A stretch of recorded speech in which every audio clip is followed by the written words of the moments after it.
হঠাৎ করেই রাজধানী ঢাকা সহ সারা দেশে আওয়ামী লীগের নেতাকর্মীরা সক্রিয় হয়েছে।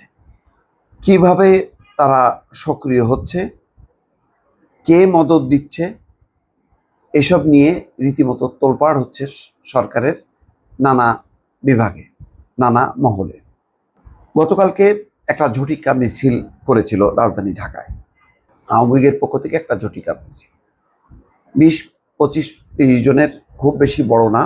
অধিকাংশই মাস্ক পরে তারা মিছিল করেছে একেবারে রাজধানীর কেন্দ্রস্থলে। বঙ্গবন্ধু এভিনিউতে এসে শেষ হয়, শুরু করে সম্ভবত বায়তুল মোকাররমের দিক থেকে, তারপরে আওয়ামী লীগ অফিসের সামনে এসে শেষ হয়। এই যে মিছিলটা হওয়ার পরেই টনক নড়ে বসছে, তারপরেই অভিযান শুরু করে, চিরুনি অভিযান চালাচ্ছে পুলিশ, ডিবি। এর মধ্যে খবর, রাজধানীতে ভারত থেকে আসা আওয়ামী যুবলীগের 2 নেতা গ্রেপ্তার। এখন পর্যন্ত ওই মিছিলের একজনকে শনাক্ত করতে পেরেছে এবং আটক করেছে।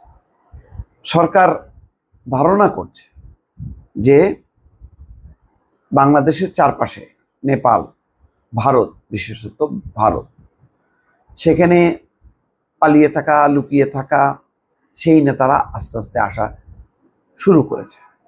তারা ভাবছে যে নানা কারণে এখন সরকারের মনোযোগ অন্যদিকে এবং সরকার ব্যতিব্যস্ত তার নিজের ঘর সামলাতে, এবং আওয়ামী লীগবিহীন যে রাজনৈতিক অবস্থায় বিএনপির ভেতরে যে কোন্দল, বিএনপির সাথে জামাতের, বিএনপির সাথে নতুন নবগঠিত এনসিপি, তাদের যে সংঘাত, এতে আওয়ামী লীগ এবং যুবলীগ একটা ঠাঁই পাওয়ার একটা পরিস্থিতি তৈরি হয়েছে।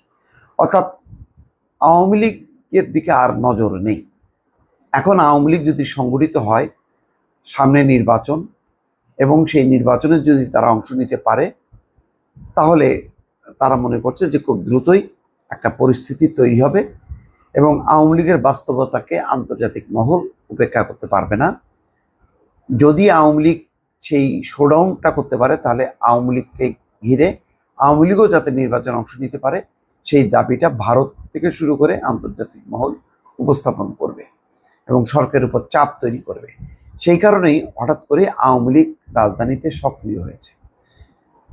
এখন সরকার ধারণা করছে যে বিদেশে পালিয়ে থাকা আওয়ামী লীগ, যাদের বিদেশে লম্বা সময় থাকার মতন কোনো বৈধ কাগজপত্র নেই, সেই সব নেতাকর্মীরা, তাদের কেউ 3 মাস 6 মাস তারা সেখানে অবস্থান করেছে, এখন তাদের ভিসার মেয়াদ শেষ হয়ে যাচ্ছে, এখন তারা আস্তে আস্তে বাংলাদেশে ঢুকতে শুরু করেছে।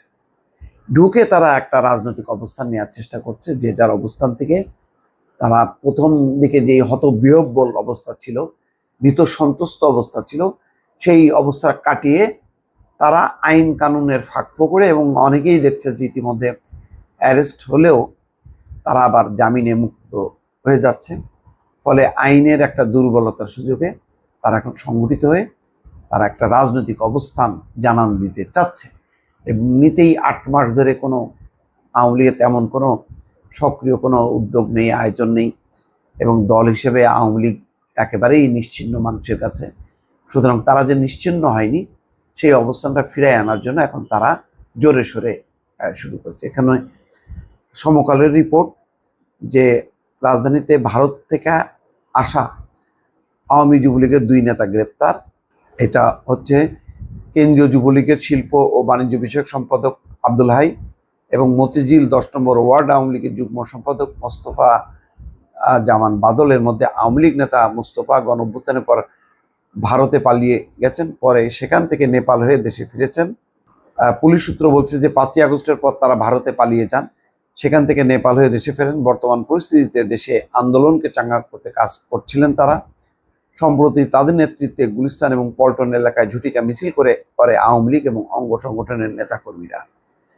তো এখন আস্তে আস্তে বোঝা যাচ্ছে যে আগামী দিনে এটা পরিষ্কার যে আওয়ামী লীগ রাজপথে সক্রিয় হবে। আর এই সক্রিয় হওয়ার এই অবস্থানটা কারণে সরকারের বা পুলিশের কপালে ভাঁজ পড়েছে।